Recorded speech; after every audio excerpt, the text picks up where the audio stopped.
In Pittsburgh today, funerals begin for the victims of Saturday's tragic synagogue shooting. President Trump and First Lady Melania Trump are in Pittsburgh to pay their respects. Here's CBS 2's Hillary Lane.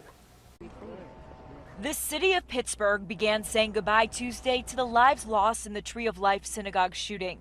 Members of the Pittsburgh Steelers were among the mourners at the funeral for brothers David and Cecil Rosenthal. Also being buried today, Dr. Jerry Rabinowitz. We will honor them in some way that distinguishes them to get beyond this atrocious act. President Trump and the First Lady travel to Pittsburgh today to pay their respects to the 11 victims and visit the injured first responders. But some, including Pittsburgh Mayor Bill Peduto, are concerned a presidential visit is too soon. The last thing I want to see is, while these families are burying those that they lost, that there are protests and streets being closed and other things that are taking away from the most important thing that we can do, which is honoring the dead. The remaining 8 victims will be buried in the next few days. It's tradition for Jews to be buried as soon as possible, but because of the investigation, the families had to wait several days.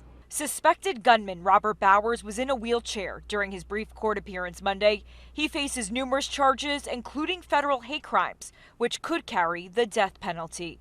Hillary Lane, CBS News, Pittsburgh. The two brothers who will be laid to rest today are also being remembered in West Suburban Lombard. As CBS 2's Lauren Victory reports, they had family there and friends here. The victims with Chicago connections were developmentally disabled, described by many as sweet and caring men. And they left quite the impression here at Etzheim Synagogue when they visited their sister and her family a few years ago. When synagogue greeters Cecil and David Rosenthal traveled to Chicagoland to see their 2 nieces bat mitzvah, the hardworking religious duo fretted a bit.